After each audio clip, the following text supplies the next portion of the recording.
Breaking news, my lovely, wonderful people. Not be smarting the apples, so not be smarting the apples. So some of Yoruba elders don't release a regret statement saying we want Tinubu, say we want Tinubu about Buhari. We did warn him, but Tinubu no here. Say me will not worry. He go fit handle Buhari. Now Buhari that is showing who he truly be. Buhari that is showing he truly be. Say so we want him. We told him. We warned him. Now who did he want to do another year? Now they get himself injured. Let's get all the details. But we warned Tinubu about Buhari. There must be something about Abeokuta that makes the presidential candidate of the All Progressive Congress APC, Asiwaju Ahmed Bola Tinubu, to wait until his visit there to literally spill fire like the legend dragon. It was in Abeokuta on June the 3rd, 2022, that Asiwaju Ahmed Bola Tinubu made the foremost and now famous outcry in Milokon. Before June the 3rd outburst last year, Tinubu has survived subsequent plot to deny him the shot at the presidency in spite of his gentleman agreement with President Muhammadu Buhari before the 2015 presidential election.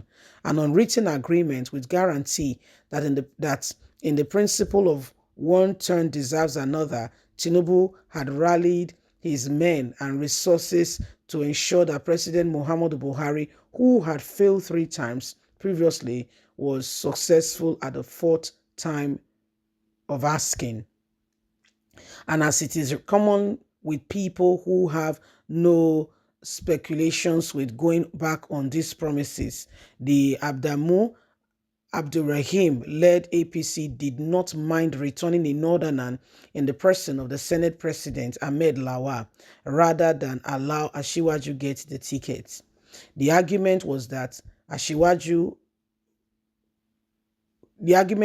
Buhari, being from the northwest, Lawal northeast, has also not produced a president.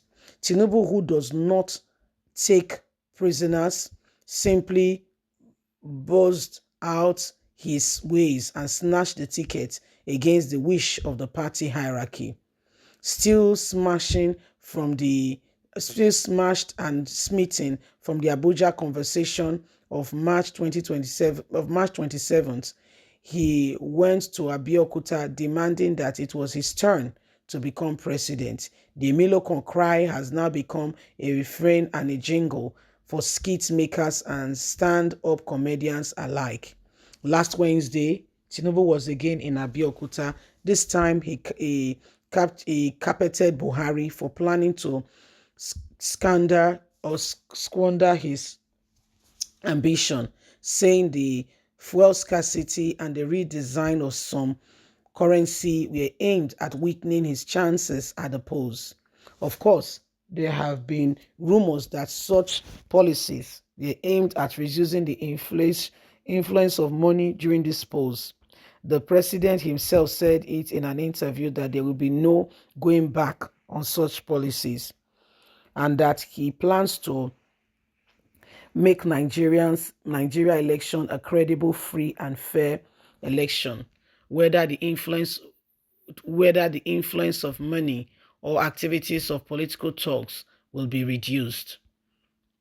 The reaction for the National Assembly has also further heightened the speculations that indeed the political class is troubled by these policies.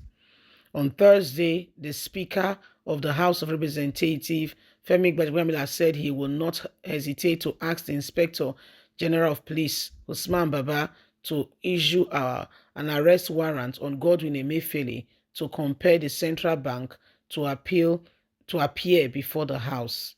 Mr. Femi Gbajabiamila stated this in reaction to the report presented by the Majority Leader, Hassan Dangora, who is the chairman of the Ado Communities Committee set up to interface with the broker committee and the CBN.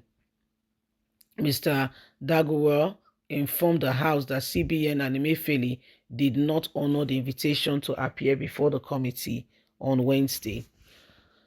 True, one of the trademarks of this administration is a sudden and immediate disposition of policies formulation. This fire brigade approach to policies implementation leaves lots of Nigerians stranded, avoidable tension, and anxiety. It was under this same administration that hundreds of millions of Nigerians were expected to register for their National Identification Number (NIN) in 2 weeks. The list of headache of Buhari's regime is the discomfort and avoidable stress they put on the common man with their ill-prepared policies.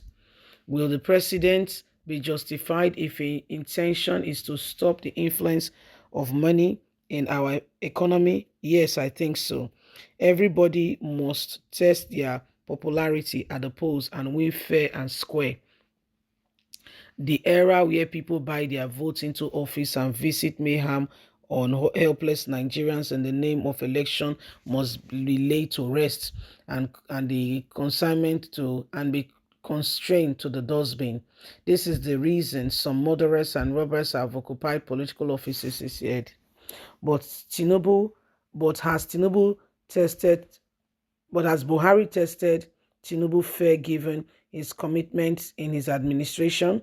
I do not think so. Buhari has a nature of not bothering what happens to other people as long as his interests are taken care of.